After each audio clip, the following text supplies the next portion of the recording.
ಅಶ್ವವೇಗ ಸುದ್ದಿವಾಹಿನಿಯ ವೀಕ್ಷಕರಿಗೆಲ್ಲ ಆತ್ಮೀಯ ನಮಸ್ಕಾರ. ದೇವಾಲಯಗಳನ್ನ ಪರಿಚಯಿಸುವಂತಹ, ದೇವಾಲಯಗಳ ವಿಶೇಷತೆಗಳನ್ನು ತಿಳಿಸುವಂತಹ ಪ್ರಭಾತಂ ಕಾರ್ಯಕ್ರಮಕ್ಕೆ ನಿಮ್ಮೆಲ್ಲರಿಗೂ ಆತ್ಮೀಯ ಸ್ವಾಗತ. ನಾನು ಮಂಜರಿ ಹೊಂಬಾಳಿ.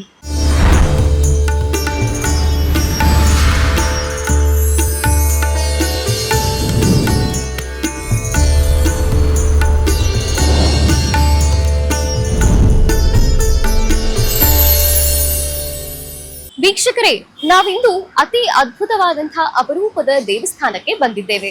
ಈ ದೇವಸ್ಥಾನದ ಇತಿಹಾಸವೂ ಕೂಡ ಅಷ್ಟೇ ರೋಚಕವಾಗಿದೆ. ನಾವಿಂದು ಬೆಂಗಳೂರಿನ ಬಾದರಾಯನಪುರದ ಬಡಾವಣೆಯಲ್ಲಿರುವಂತಹ ಸ್ವಯಂಭೂ ನಾಗರಾಜ ಬಾಲಸುಬ್ರಹ್ಮಣ್ಯ ಸ್ವಾಮಿ ದೇವಸ್ಥಾನಕ್ಕೆ ಬಂದಿದೆ. ಹೇಗಿದೆ ದೇವಸ್ಥಾನ, ಏನಿಲ್ಲಿನ ವಿಶೇಷತೆ, ಏನು ಅದ್ಭುತಗಳು ನಡೆದಿವೆ, ಬನ್ನಿ ಮೊದಲನೇದಾಗಿ ಸ್ವಾಮಿಯ ದರ್ಶನ ಮಾಡ್ಕೊಂಡು ಬರೋಣ.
ಚರ್ಮ ಸಮಸ್ಯೆ ಮತ್ತು ಮನೆಯಲ್ಲಿ ಏನಾದ್ರು ಸಮಸ್ಯೆ ಇದ್ದು, ಆಮೇಲೆ ಕೋರ್ಟು ಕಚೇರಿ ಸಮಸ್ಯೆ, ಮಕ್ಕಳಾಗಿಲ್ಲ ಅಂದರೆ, ಮದುವೆ ಆಗಿಲ್ಲ ಅಂದರೆ ಇಲ್ಲಿ ಬಂದು ತೀರ್ಥ ಸ್ನಾನ ಮಾಡಬೇಕು.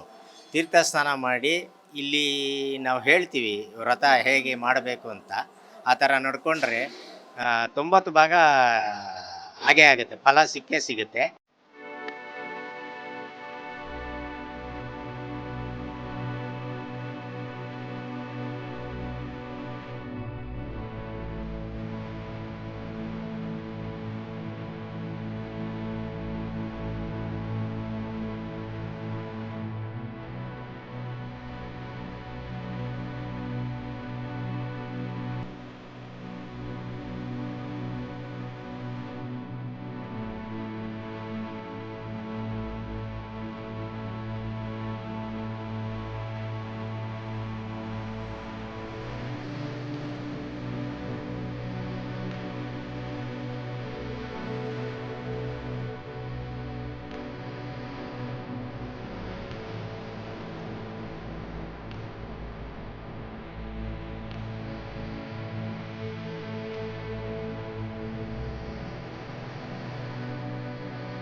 ಅರವತ್ತು ವರ್ಷಗಳಷ್ಟು ಹಳೆಯ ಇತಿಹಾಸವಿರುವಂತಹ ಈ ದೇವಸ್ಥಾನ ಮಾನವ ನಿರ್ಮಿತವಲ್ಲ.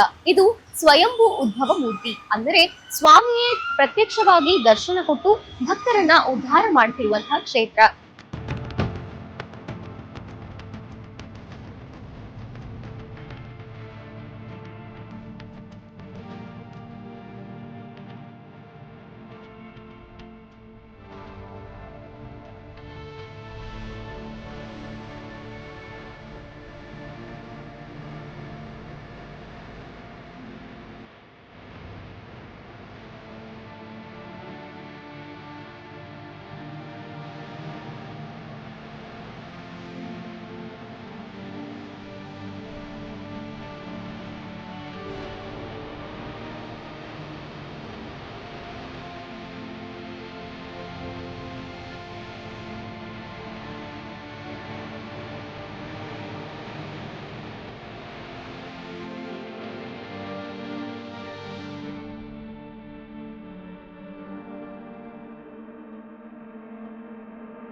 ನಾಗರಾಜ ಮತ್ತು ಸ್ವಯಂಭೂ ಗಣಪತಿ ಮತ್ತು ರಾಜರಾಜೇಶ್ವರಿ ಎಲ್ಲನೂ ಸ್ವಯಂಭೂನೇ. ಭಾಳ ವಿಶೇಷ ಇದೆ ಇಲ್ಲಿ. ತಾನಾಗಿ ಇದು ಉದ್ಭವ ಆಗಿರೋದ್ರಿಂದ ಇದರಲ್ಲಿ ಏನು ಆ ಥರ ಪ್ರತಿಷ್ಠಾಪನೆ ಥರ ಏನಿಲ್ಲ. ಭಾಳ ಪವರ್ಫುಲ್ ಇದು. ನಾವು ಬಂದ ತಕ್ಷಣವೇ ಬಾವಿಯಿಂದ 3 ಕೊಡ ನೀರು ಸೇದ್ಬಿಟ್ಟು ನಮ್ಮ ತಲೆಗೆ ಸುರಿತಾರೆ. ಆಮೇಲೆ 9 ಪ್ರದಕ್ಷಿಣೆ ಮಾಡಬೇಕಾಗುತ್ತೆ. ಅದಾದಮೇಲೆ ನಾವು ಡ್ರೆಸ್ ಚೇಂಜ್ ಮಾಡಿ ಬಂದು ದೇವ್ರ ಮುಂದೆ ನಿಂತ್ಕೋಬೇಕು. ವಿದೌಟ್ ಒದ್ದೆ ಇದರಲ್ಲಿ ನಾವು ಹೊರಗಡೆ ಹೋಗೋಂಗಿಲ್ಲ. ಅದೊಂದು ವಿಶೇಷತೆ ಇಲ್ಲಿ. ಆದರೆ ನಿಜವಾಗ್ಲೂ ಖಂಡಿತ ನಮ್ಮ ಏನು ಸುಬ್ರಹ್ಮಣ್ಯ ಅಂದರೆ ಜ್ಞಾನ ಸಂಪಾದನೆ ಸಮೃದ್ಧಿ ಅಂತ ಹೇಳ್ತಾರೆ. ಸುಬ್ರಹ್ಮಣ್ಯನ ಪಾದ ಹಿಡಿದ್ಬಿಟ್ರೆ ಖಂಡಿತ ಎಲ್ಲವೂ ಸಕಲವೂ ಸಿಗುತ್ತೆ ನಿಮಗೆ.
ಇಲ್ಲಿ ಯಾರು ಇದನ್ನ ಉದ್ಭವ ಮಾಡಿಲ್ಲ, ಅಂದ್ರೆ ಉದ್ಭವ ಆಗಿರೋದು ಇದು. ಯಾರು ಪ್ರತಿಷ್ಠಾಪನೆ ಮಾಡಿಲ್ಲ ಇಲ್ಲಿ. ಅದಾಗದೆ ತಾನಾಗೇನೆ ಆಗಿರೋದು ಇದು. ಸ್ವಾಮಿ ಇಲ್ಲೆಲ್ಲ ಬರೀ ಬೆಟ್ಟ ಗುಡ್ಡ ಇತ್ತು ಮುಂಚೆ. ಅವಾಗ ಬೆರಣಿ ತಟ್ಟವ್ರು ಇಲ್ಲಿ. ಸೊ ಹಂಗಾಗಿ ಆ ಒಂದು ಇದರಲ್ಲಿ ತಟ್ಟಕ್ಕೆ ಬರ್ಬೇಕಾದ್ರೆ ಆವಾಗ ಸ್ವಾಮಿ ಕಾಣಿಸ್ಕೊಂಡಿರೋದು ಬೇರೆಯವ್ರಿಗೆ. ಆವಾಗ ಕಾಣಿಸ್ಕೊಂಡು ಸ್ವಯಂಭುವಾಗಿ ಅದು ಉದ್ಭವ ಆಗಿ ಈ ಒಂದು ಇದೇನು ಪವಿತ್ರವಾದ ಒಂದು ದೇವಸ್ಥಾನ ತರ ಇದು ಇದಾಗಿದೆ.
ವರ್ಷಗಳ ಹಿಂದೆ ಹಚ್ಚ ಹಸಿರಿನಿಂದ ತುಂಬಿದ್ದ ಈ ಕ್ಷೇತ್ರದಲ್ಲಿ ಸ್ವಾಮಿಯೇ ಒಮ್ಮೆ ಸೂಚನೆಯಂತೆ ಭಕ್ತರೊಳಗೆ ಬಂದು ತನ್ನನ್ನ ಇಲ್ಲಿಯೇ ಇರುವಂತೆ ತನಗೊಂದು ದೇವಸ್ಥಾನವನ್ನ ನಿರ್ಮಿಸಿ ಜೊತೆಗೆ ತನ್ನ ಪರಿವಾರದ ಎಲ್ಲ ದೇವತೆಗಳು ಇಲ್ಲಿ ನೆಲೆಸಿದ್ದಾರೆ ಅಂತ ಸೂಚನೆ ನೀಡ್ತಾನೆ.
ರಾಜರಾಜೇಶ್ವರಿ ಆಗೋದು, ವೀರಭದ್ರ ಸ್ವಾಮಿ ಮತ್ತು ಅನ್ನಪೂರ್ಣೇಶ್ವರಿ, ನಂದೀಶ್ವರ ಮತ್ತು ಸ್ವಯಂಭು ನಾಗರಾಜು, ಪ್ರತಿಯೊಂದು ದೇವರು ಇಲ್ಲೇ ಉದ್ಭವ ಆಗಿರೋದು.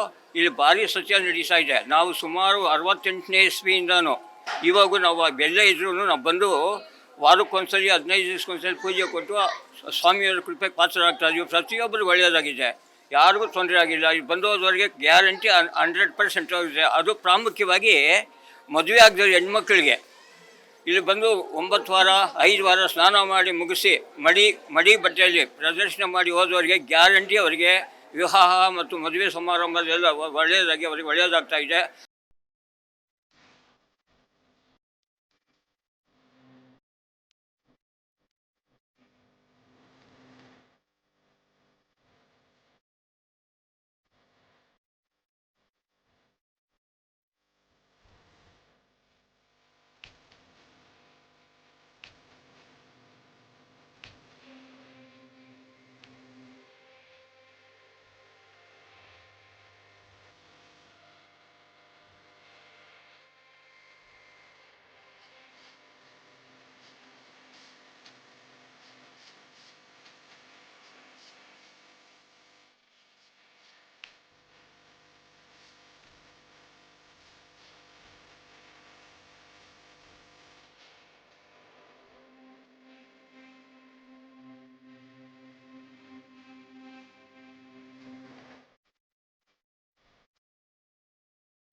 ನಾವಿಲ್ಲಿ 2005ನೇ ಇಸ್ವಿಯಿಂದ ನಾವು ಬರ್ತಾ ಇದೀವಿ.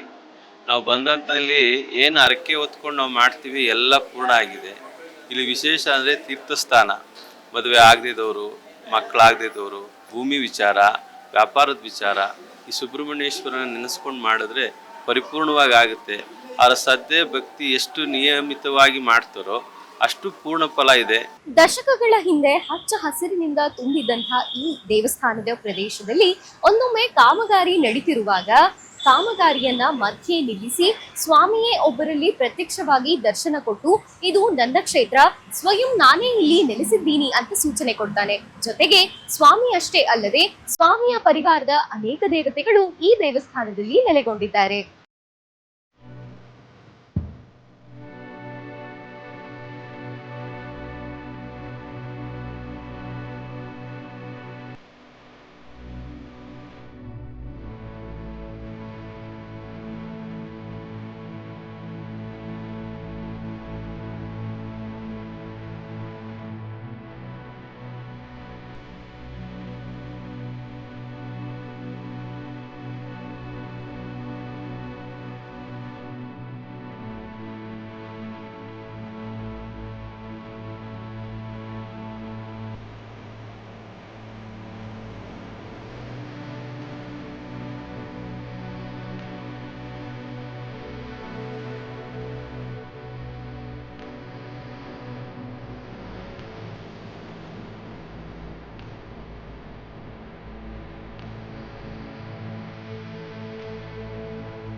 ಇಲ್ಲಿಗೆ ಬಂದ್ಮೇಲೆ ಇಲ್ಲಿ ತೀರ್ಥ ಸ್ನಾನ ಹಾಕ್ಸ್ಕೊಳಕ್ ಸ್ಟಾರ್ಟ್ ಮಾಡಿದ್ಮೇಲೆ ನನಗೆ ಒಳ್ಳೊಳ್ಳೆ ಕಡೆ ಸಂಬಂಧಗಳು ಬರ್ತಾ ಇದೆ, ಆಫರ್ಸ್ಗಳು ಬರ್ತಾ ಇದೆ. ತುಂಬಾ ಪುರಾತನ ಕಾಲದ ದೇವಸ್ಥಾನ ಆಗಿರೋದ್ರಿಂದ ಇಲ್ಲಿ ತುಂಬಾನೇ ಒಂದು ಮನಸ್ಸಿಗೆ ನೆಮ್ಮದಿ, ಒಂದು ಒಳ್ಳೆ ವೈಬ್ಸ್ ಸಿಗ್ತಾ ಇದೆ.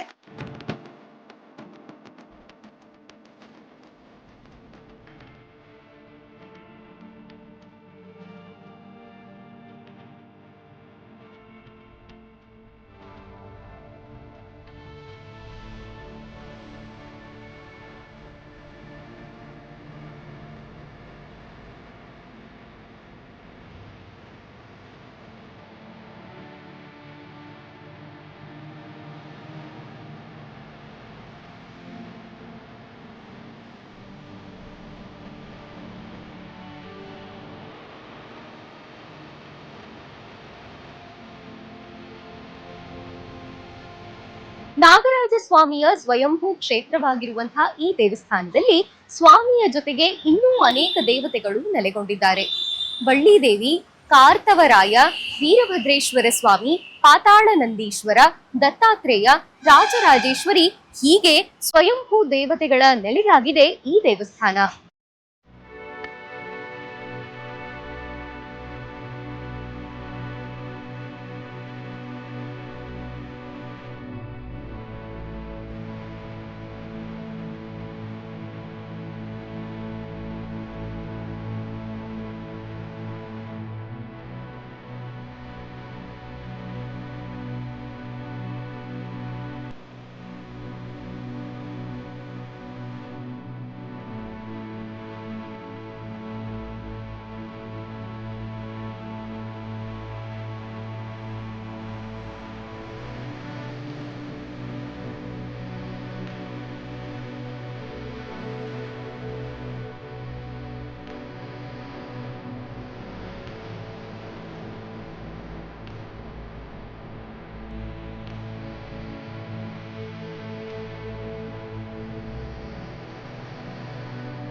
ನಾನು ಇಲ್ಲಿ ಬರೋ ಸುಮಾರು 8 ವರ್ಷ ಆಯಿತು. ನಾನು ಇಲ್ಲಿ ಸೇವೆ ಮಾಡ್ತಾ ಇದ್ದೀನಿ. ಇಲ್ಲಿ ತೀರ್ಥಸ್ಥಾನ ಅಂತ ಒಂದು ವಿಶೇಷವಾದ ಸೇವೆ ಇರುತ್ತೆ. ಇದು 9 ವಾರ ಮಾಡಬೇಕು ಅಂತಿರುತ್ತೆ. 9 ವಾರ ಮಾಡಿದ್ರೆ ಅದು ಎಲ್ರಿಗೂ ಇಷ್ಟೊತ್ತು ನಿವರ್ತನೆ ಪ್ರೀತಿ ಇದೆ, ಎಲ್ರಿಗೂ ಆಗಿದೆ, ಮುಂದೂ ಆಗ್ತಾ ಇರುತ್ತೆ, ಮುಂದೆ ಆಗುತ್ತೆ. ಈ ಒಂದು ಮಹಾಕ್ಷೇತ್ರದಲ್ಲಿ ಎಲ್ಲ ಭಕ್ತಾದಿಗಳ ಸಂಕಷ್ಟಗಳು ಪರಿಹಾರ ಆಗೋದಕ್ಕೆ ತೀರ್ಥ ಸ್ನಾನ ಮಾಡುವುದು ಇಲ್ಲಿ ದೇವರ ಪ್ರೇರಣೆಯಾಗಿದೆ. ಎಲ್ಲ ಭಕ್ತಗಳು ತಮ್ಮ ಕಷ್ಟಗಳಿಗೆ ಏನಿದೆಯೋ ಅದು ಇಲ್ಲಿ ಬಂದು ದೇವಸ್ಥಾನದಲ್ಲಿ ಬಂದು ಗರ್ಭಗುಡಿ ಮುಂದೆ ನಿಂತ್ಕೊಂಡು ದೇವರಿಗೆ ಅವರ ಕಷ್ಟಗಳನ್ನ ಹೇಳ್ಕೊಂಡು ಆನಂತರ ತೀರ್ಥ ಸ್ನಾನ ಮಾಡಬೇಕಾಗತ್ತೆ. ಈ ಒಂದು ತೀರ್ಥ ಸ್ನಾನ ಇಲ್ಲಿರುವ ಸನ್ನಿಧಾನದಲ್ಲಿರುವ ಬಾವಿಯಿಂದ ನೀರಿಂದ 3 ಬಿಂದಿಗೆ ಸೇರು ಹಾಕ್ತಾರೆ. 3 ಬಿಂದಿಗೆ ಸೇರು ಹಾಕಿ ಆ ಒದ್ದೆ ಬಟ್ಟೆಯಲ್ಲಿ 9 ಪ್ರದಕ್ಷಿಣೆ ಹಾಕ್ಕೊಂಡು ಶ್ರೀ ಸ್ವಯಂಭೂ ನಾಗರಾಜ ಮತ್ತು 9 ಪ್ರದಕ್ಷಿಣೆ ಹಾಕ್ಕೊಂಡು ತಮ್ಮ ಕಷ್ಟಗಳು ಏನಿದೆಯೋ ಅದನ್ನು ತೀರಿಸ್ಬೇಕು ಅಂತ ಕೇಳಿಕೊಂಡು ಪ್ರದಕ್ಷಿಣೆ ಹಾಕಬೇಕು. 9 ವಾರ ಮಾಡಬೇಕಾಗುತ್ತೆ. 3-4 ವಾರ ಮುಗಿಯೋಷ್ಟೊಳಗೆ ಅವ್ರ ಕಷ್ಟಗಳು ನಿವಾರಣೆ ಆಗೋದಕ್ಕೆ ಅವ್ರಿಗೆ ಗೋಚರ ಆಗ್ತಾ ಇರುತ್ತೆ. ಸ್ವಯಂಭೂ ಕ್ಷೇತ್ರವಾಗಿರುವಂತಹ ಸ್ವಯಂಭೂ ನಾಗರಾಜ ಬಾಲಸುಬ್ರಹ್ಮಣ್ಯ ಸ್ವಾಮಿ ದೇವಸ್ಥಾನದಲ್ಲಿ ಸ್ವಾಮಿಯ ಜೊತೆಗೆ ಇನ್ನೂ ಅನೇಕ ದೇವತೆಗಳು ನೆಲೆಸಿದ್ದಾರೆ. ಬಂದ ಭಕ್ತರ ಕಷ್ಟಗಳನ್ನ ಪರಿಹಾರ ಮಾಡಿ ಅಭೀಷ್ಟಗಳನ್ನ ಪೂರೈಸಲಿಕ್ಕೆ ಇಲ್ಲಿ ಒಂದು ವಿಶೇಷವಾದ ಆಚರಣೆ ಹಾಗೂ ನಿಯಮವಿದೆ.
ಪ್ರತಿ ವಾರ ಬಂದು ನಾನು ಏನೋ ಮನಸಾರೆ ಕೇಳಿಕೊಂಡು ನೀರು ಹಾಕಿಸ್ಕೊಂಡು 9 ಸುತ್ತು ಸುತ್ತಬಿಟ್ಟು ಕೈ ಮುಕ್ಕೊಂಡು ದೇವ್ರಿಗೆ ಏನು ಕೇಳ್ಕೊಬೇಕೋ ಕೇಳಿ ಹೋಗ್ತೀನಿ.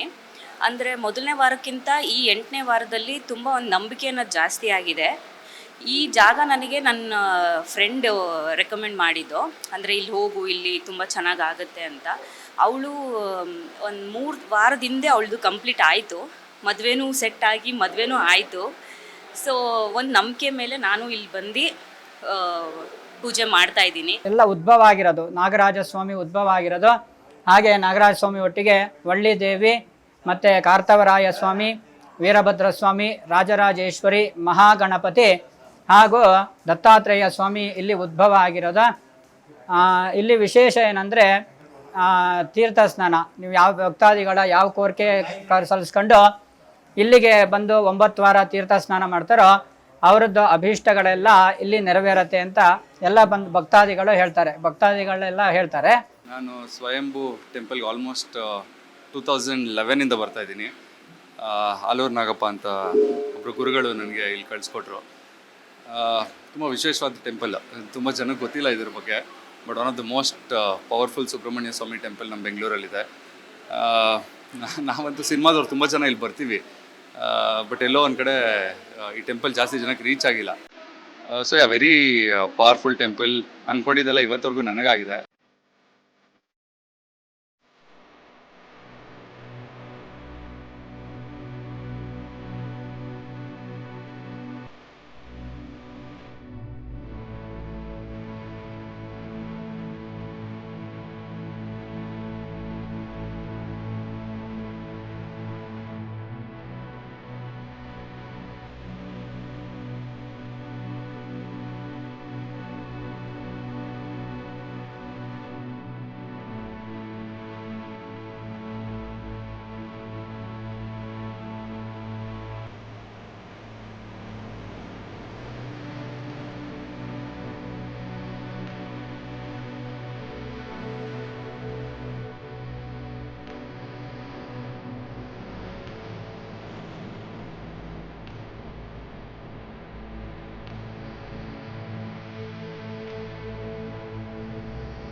ಬೆಂಗಳೂರಿನ ಬಾದರಾಯನಪುರದ ಈ ನಾಗರಾಜ ಸ್ವಾಮಿ ಸಕಲ ಭಕ್ತರ ಅಭೀಷ್ಟಗಳನ್ನ ಪೂರೈಸುತ್ತಿದ್ದಾನೆ. ನೀವು ಒಮ್ಮೆ ಖಂಡಿತ ದೇವಸ್ಥಾನಕ್ಕೆ ಭೇಟಿ ನೀಡಿ ದೇವರ ಅನುಗ್ರಹಕ್ಕೆ ಪಾತ್ರರಾಗಿ. ಇದಾಗಿತ್ತು ಈ ಹೊತ್ತಿನ ವಿಶೇಷ.